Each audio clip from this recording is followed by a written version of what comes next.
దయచేసి న్యూస్ లోకి వెళ్లే ముందు ఈ వీడియోని లైక్ చేయండి, ఛానల్ ని సబ్స్క్రైబ్ చేసుకోండి. ఇక బ్యాక్గ్రౌండ్ లో ఒక టైటిల్ కనిపిస్తా ఉంది, ఇందిరమ్మ రాజ్యం ఇగురు పెడతా ఉందని మా అన్న చెప్తా ఉంది. ఇందిరమ్మ రాజ్యం ఎంత బ్రహ్మాండంగా ఇగురు పెడుతున్నది ప్రజలు చూస్తారు. అదే వార్త అంటే రేవంత్ రెడ్డి గారు ప్రజలను మోసం చేయడంలో నెంబర్ 1 అని నేను అంటా ఉన్నాను. అదే టైటిల్ తీసుకోవడం జరుగుతా ఉంది. మరి నిజమా కాదా మీరు కామెంట్ సెక్షన్ లో తెలుపు.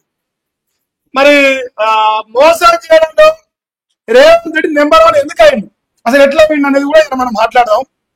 నేనైతే అయ్యిండని అనుకుంటున్నా, ఇంకోరన్నా కాదు మా అన్న ఇంకా మోసం చేస్తలేడు అని చెప్పేసి మీరు నమ్మితే మీకు బాగా ఉందని తెలియజేస్తాను. ఇంకో వార్త ఇది కనిపిస్తాను, ఒకసారి చూడరా. ముఖ్యమంత్రిలో రేవంత్ నెంబర్ 1 క్రిమినల్ అని పెట్టిండు. అట్లా పెట్టిందే నెంబర్ 1 మోసగాడు పెట్టాలి. క్రిమినల్ కేసులు అంటే మా అన్నకు దేశవ్యాప్తంగా మా అన్న ఫస్ట్ లో ఉన్నట. మా అన్నకు నేనేం చెప్తానంటే, రేవంత్ అన్న గత 20 నెలలుగా తెలంగాణ రాష్ట్రంలో ప్రజలు రాపి రంపాన వేచి దీని పేరు ఇందిరమ్మ రాజ్యం అని చెప్పి ప్రజల్ని మోసం చేసిన మోసగాడు కాబట్టి క్రిమినల్ కేసులు కాదు, ప్రజల్ని మోసం చేసిన కేసులు పెట్టాలి. అది నాకు తెలిసి 4 కోట్ల కేసులు అవుతాయి కేసుల లెక్కలిస్తే. సో ప్రపంచ చరిత్రలో నీ అసలు రికార్డు ఎవరు సాధించడం దొరకడానికి ఈరోజు ఖచ్చితంగా చెప్పగలను. ఈ ఘనత ఈ గొప్పదనం నీకే దక్కుతుంది కదా. 20 నెలలుగా ప్రజలందరూ రేవంత్ రెడ్డి ఇచ్చిన ఆరోగ్యాన్ని ఎప్పుడు వస్తాయా అని ఎదురు చూస్తున్న తరుణంలో మనం ఇవన్నీ తేలిపోయినాక, మనం దొంగలమని తేలిపోయినాక బీఆర్ఎస్ పార్టీ మీద బీజేపీ పార్టీ మీద బదనాముకి స్థానిక ఎన్నికల్లో 2 సార్లు మోసం చేసి ముచ్చటగా 3వ సారి కూడా మోసం చేద్దాం అనుకుంటూ స్థానిక ఎన్నికల్లో రోజు నాటకం ఆడుతున్న రేవంత్ రెడ్డి గారు మరి తెలంగాణ రాష్ట్రపతి అంటే తెలంగాణలో నెంబర్ 1 మోసగాడు రేవంత్ రెడ్డి. ఈ చరిత్ర ఈ ఘనత నీకు తప్ప ఇంకోరికి దక్కబోదు కూడా. ఇక అదే ఇప్పుడు నరేంద్ర మోదీ గారు ఒక బిల్లు పట్టుకోవచ్చు, ఈ దేశవ్యాప్తంగా పోయేసరికి 30 రోజుల కంటే ఎక్కువ జైలుకు పోతే వాడు ఎవరైనా కానీ ప్రధానమంత్రి కానీ ముఖ్యమంత్రి కానీ ఎవరైనా కానీ దిగిపోవాల్సిందే అని చెప్పేసి ఒక బిల్లు తీసుకురాబోతారు. వాళ్ళు ఎందుకు అపోజ్ చేస్తున్నారో ఇక్కడ నేను మాట్లాడతాను. రేవంత్ రెడ్డి గారే ఫస్ట్ దిగిపోయే వ్యక్తి కాబట్టి మరి వాళ్ళు అపోజ్ చేస్తున్నారని నేను అనుకుంటున్నా. సో విషయం ఏంటంటే చూద్దాం.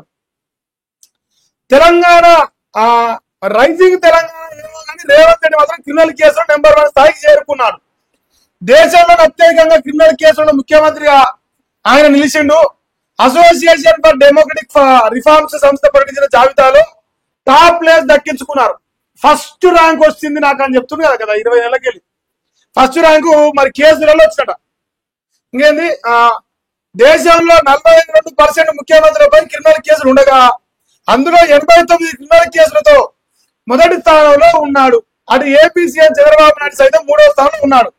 అయితే 30 రోజులు జైల్లో ఉన్న నాయకులను పదవి నుండి తొలగించే కొత్త చట్టం వస్తున్న నేపథ్యంలో ఈ జాబితా బయటకు రావడం దేశ రాజకీయాల్లో హాట్ టాపిక్ గా మారింది.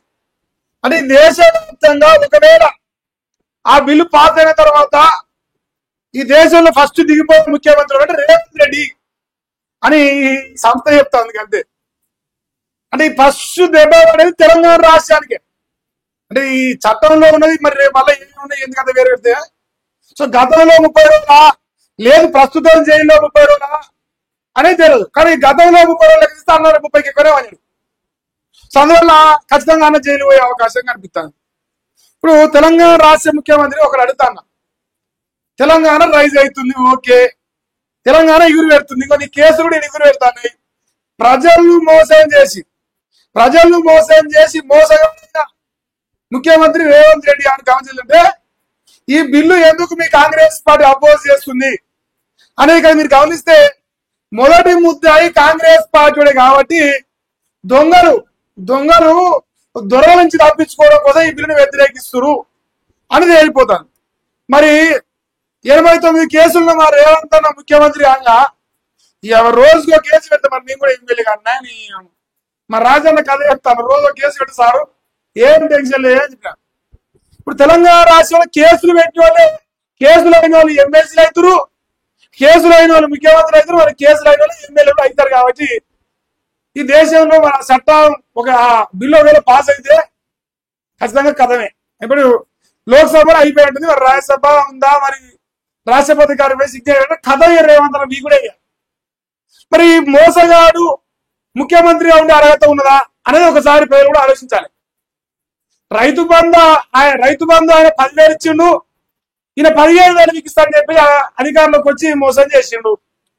6 గ్యారెంటీలు ఇస్తామని చెప్పేసి రైతుల్ని, ప్రజలను, నిరుద్యోగులు 2 లక్షల ఉద్యోగాలు, పెళ్లి చేసుకుని లక్షకుతులం బంగారం కల్పిస్తా అని చెప్పేసి పత్తితో మనం చెప్పి అలా ప్రజలను మోసం చేసిన మోసగాడు రేవంత్ రెడ్డి ఈ దేశంలో మొట్టమొదటిసారి ముఖ్యమంత్రి పదవి దిగిపోవాలని కోరుకుంటానా.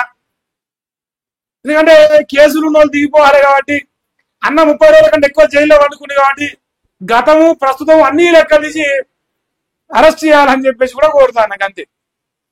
సో ఇది ఇలా మెయిన్ పేపర్ లో రాసిన chief minister with declared criminal cases అని ఇంకో మొత్తం ఫైల్ వేసిరు ఫోటో.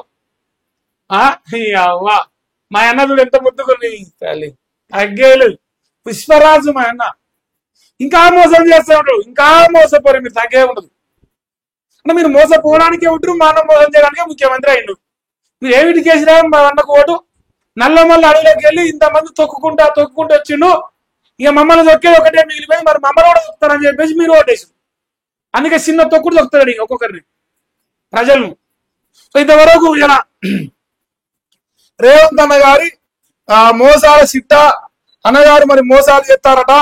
ఇంకో సీఎంల కేసులపై ఏడీఆర్ రిపోర్ట్ ఇచ్చింది. దేశంలోని 31 మంది ముఖ్యమంత్రులు 13 మందిపై క్రిమినల్ కేసులు ఉన్నాయి. 89 కేసులతో రేవంత్ టాప్ లో ఉంది. 72 కేసులు తీవ్రమైనవి. 3వ స్థానంలో ఏపీ సీఎం చంద్రబాబు గారు. గురువు 3వ స్థానం అంటే గురువును మించిన శిష్యుడు అయిపోయాడు మా అన్న. ఏం చెప్తాడు, గురువు కంటే బ్రహ్మాండంగా పనిచేయాలనుకుంటానా, 20 గంటలు నిద్రపోకుండా పని చేస్తాను చెప్తాడు. సో 20 గంటలు పని చేసి గురువు పెట్టింది ఏంటి అంటే దేశంలో నెంబర్ 1 సార్ మన అన్న. గురువు గారు 3లో ఉంటే గురువు గారు మించిన శిష్యుడు కావాలి కదా మరి మా అన్న. సో అందులో భాగంగా ఫస్ట్ ర్యాంకు సాధించిండు. ఈ ఘనతకు చప్పట్లు, చిటికలు. సంతోషం రేవంత్ అన్న, మంచి పనే చేసిన, టెన్షన్ ఏం లేదు. ఇది ఒక వార్త మరి మోసం చేస్తాడా లేదా, మా అన్న పరిపాలన ఇందిరమ్మ రాజ్యం లెక్కన ఉందని మీరు ఒకసారి చెప్పి. సో అది పరిస్థితి. మెయిన్ పేపర్ లోకి పోతే నేను రాదని చెప్పిన